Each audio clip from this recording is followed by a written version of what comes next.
حسنان نے شیشے سے باہر جھانک کر زوردار نعرہ لگایا، بس ایک کھیل ختم، پہاڑی سلسلہ شروع ہو چکا ہے، لیٹس انجوائے اٹ۔ مجھے یہ سب بہت پسند ہے۔ اریبہ نے مسکراتے ہوئے لمبا سانس کھینچا۔ دل چاہتا ہے کہ قدرت کے بنائے ان دل فریب مناظر کو آنکھوں میں جذب کر لوں۔ دیوہکل پہاڑوں پر لگے چیڑ کے درخت جیسے آسمان کی بلندیوں کو چھو رہے تھے۔ کچھ فاصلے کے بعد بس ایک ناہموار تنگ سڑک پر گولائی میں چکر کاٹتی ہوئی پہاڑی پر چڑھنے لگی۔ سانپ کی طرح لہریں بناتی ہوئی سڑک کو پیچھے چھوڑ کر ہم آسمان کو چھو رہے تھے۔ ایک لڑکے نے کھڑکی کی طرف دیکھتے ہوئے نعرہ لگایا۔ پہاڑی سلسلوں کا پر لطف سفر سبھی لڑکے لڑکیوں کے لیے خوش بھری تفریح کا باعث تھا۔ تقریباً سبھی قدرت کے ان شاہکاروں کی پراسرار خوبصورتی میں محو تھے۔ پرمزہ ہونے کے ساتھ ساتھ یہ سفر انتہائی پرخطر بھی تھا۔ کچھ سفر کے بعد اب بس بلند ترین چڑھائیوں کی طرف رواں دواں تھی۔ ونڈو اسکرین سے کھائیوں کی طرف دیکھتے تو سر چکرا جاتا۔ پروفیسر حسنان نے اسٹوڈنٹ سے کہا، یہاں پر لینڈ سلائڈنگ کا خطرہ ہوتا ہے اور یہ راستہ بھی دشوار گزار ہے، خاص طور پر ایک بڑھی ہوئی بس کے لیے، اس لیے تم سب درود شریف کا ورد کرتے رہو۔ بلند ترین چڑھائیوں کے بعد مڑی سے پہلے آنے والی چھوٹے چھوٹے قصبوں کا سلسلہ شروع ہو گیا۔ پہاڑوں پر لوگوں کے بے ترتیب گھروں کی آبادی حیران کن تھی۔ کہیں گھر پہاڑوں کی چوٹیوں پر دکھائی دیتے اور کہیں کھائیوں میں پہاڑوں کے کناروں پر آویزاں دکھائی دیتے۔ جس علاقے سے ان کی بس گزر رہی تھی وہ بلند ترین پہاڑی سلسلہ تھا۔ خیام اور فواد نے اپنے اپنے بیگ سنبھالے اور بس کے دروازے کے قریب بس کا راڈ پکڑ کر کھڑے ہو گئے۔ تم لوگ اپنی سیٹ پر بیٹھ جاؤ، یہ سفر اس طرح کھڑے ہو کر کرنے والا نہیں ہے، حسنان نے ان دونوں سے کہا۔ خیام نے دھیرے سے پوچھا، یہ پروکسل کا علاقہ ہے؟ ہاں، حسنان نے سرسری سا جواب دیا۔ خیام کے قریب بیٹھے ہوئے لڑکے نے مضحکہ آمیز انداز میں کہا، کیوں تم نے یہاں سے چھلیاں لینی ہیں؟ سارے اسٹوڈنٹس ہنس پڑے۔ ویشا اور حوریہ بھی خیام اور فواد کے ساتھ کھڑی ہو گئیں۔ اس بار انہیں مس اریبہ نے ڈانٹا، تم لوگوں کو بات سمجھ نہیں آتی، جاؤ جا کے اپنی اپنی سیٹس پر بیٹھو۔ فواد کے چہرے پر مکرہ مسکراہٹ بکھر گئی، جس کے ساتھ ہی اس نے چلتی ہوئی بس کا دروازہ کھول دیا۔ پھر ان چاروں نے ایک دوسرے کا ہاتھ تھامے گہری کھائی میں اس طرح چھلانگ لگا دی جیسے انہوں نے پیراشوٹ باندھ رکھے ہوں اور انہیں گرنے کا خطرہ نہ ہو۔ روکو، گاڑی روکو، پروفیسر حسنان نے چلا کر ڈرائیور سے کہا۔ ڈرائیور نے ایمرجنسی بریک لگائی اور بس کے کنارے پر زوردار جھٹکے سے جا رکی۔ پروفیسر صاحب، اس سڑک پر بس روکنا انتہائی خطرناک ہو سکتا ہے، ہمارے لیے بھی اور دوسروں کے لیے بھی، مگر ہمارا اس جگہ اترنا ضروری ہے۔ تم ایسا کرو کہ مجھے اور اریبہ اور 3 لڑکوں کو ادھر چھوڑ دو، باقی طالب علم گاڑی میں ہی بیٹھے رہیں۔ 2 کلومیٹر کے فاصلے پر ہوٹل ہے، وہاں اسٹوڈنٹس کو چھوڑ کر واپس آنا۔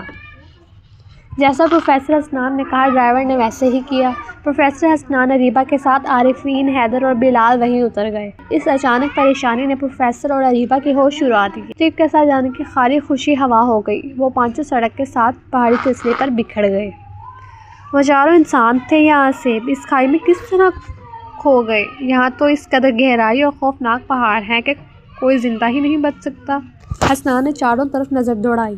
عارفین، حیدر اور بلال بھی تھک ہار کر واپس آ گئے۔ سر، ان چاروں کا کچھ پتہ نہیں چلا، ہمیں تو لگتا ہے ان چاروں نے خودکشی کی ہے۔ عارفین نے اپنی پھولی ہوئی سانس کے ساتھ اپنی رائے دی۔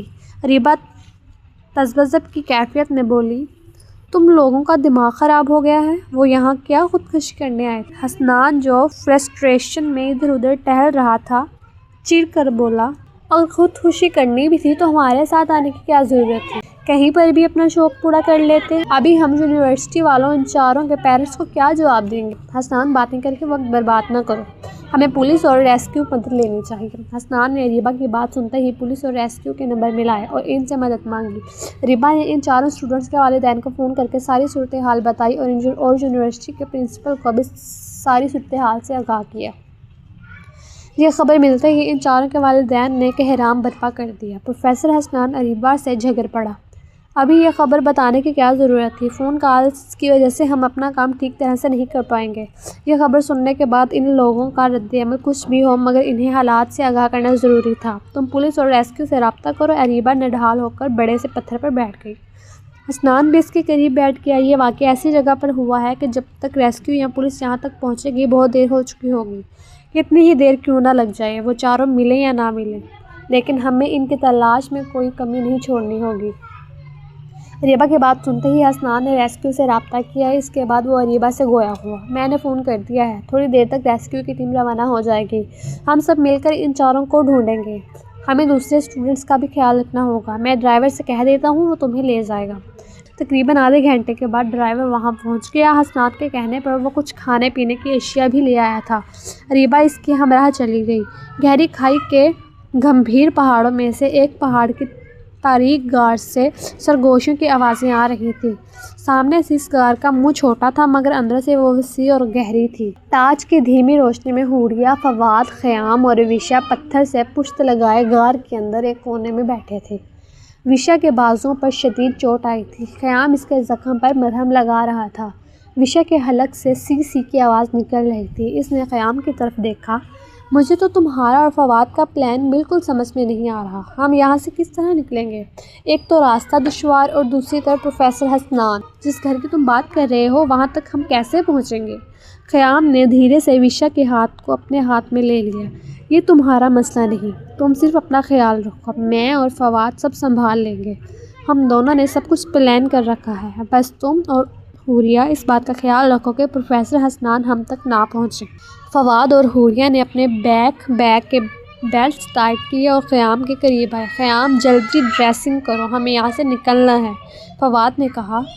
خیام نے فواد کی طرف دیکھا۔ پروفیسر حسنان اور اس کے بہت سے لوگ ہمیں ڈھونڈ رہے ہیں، ابھی باہر نکلنا ٹھیک نہیں ہوگا، لیکن ہمارا اس طرح کسی ایک جگہ رکنا بھی ٹھیک نہیں ہے۔ جو ہماری منزل ہے وہاں تک پہنچنے میں زیادہ وقت نہیں لگے گا۔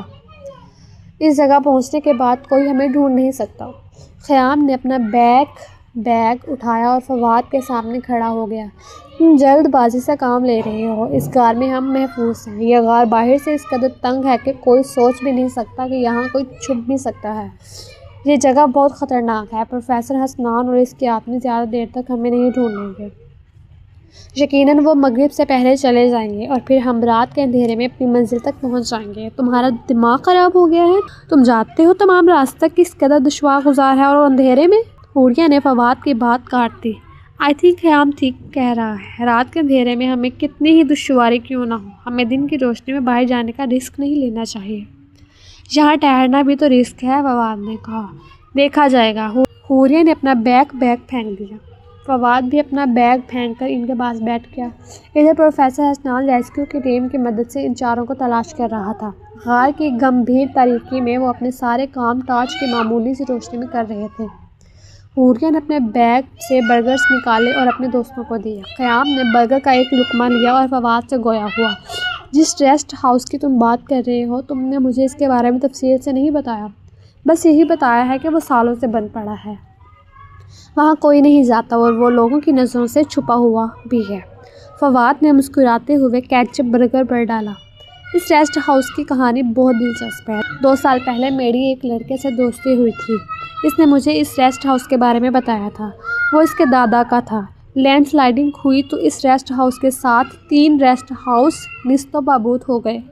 اس ریسٹ ہاؤس کے اوپر لینڈ سلائڈنگ سے 2 طرف سے پہاڑ اس طرح سڑک گئے ہیں کہ وہ ریسٹ ہاؤس نہ صرف چھپ گیا ہے بلکہ رہائش کے قابل بھی نہیں ہے، مگر ہمیں جو عمل کرنا ہے اس کے لیے وہ جگہ ٹھیک ہے۔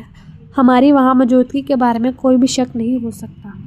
وشا نے دلچسپی سے پوچھا، کسی نے تو کوشش کی ہوگی کہ اس ریسٹ ہاؤس کی نئی کنسٹرکشن کی؟ ہاں، میرے دوست کے چچا نے کوشش کی تھی مگر ان کی اس ریسٹ ہاؤس سے لاش ملی۔ اس کے بعد کسی نے اس ریسٹ ہاؤس کی کنسٹرکشن ہی نہیں کی۔ اور وہ تمہارا دوست؟ وشا نے پوچھا۔ اس کی پچھلے مہینے ڈیتھ ہو گئی۔ مگر کیسے؟ وشا چونک گئی۔ میں نے معلوم نہیں کیا، وہ میرا اتنا قریبی دوست نہیں تھا، بس اس کا وقت پورا ہو چکا ہوگا۔ حوریہ نے سراسیمہ نگاہوں سے فواد کی طرف دیکھا۔ کہیں اس ریسٹ ہاؤس میں اسیب کا سایہ تو نہیں؟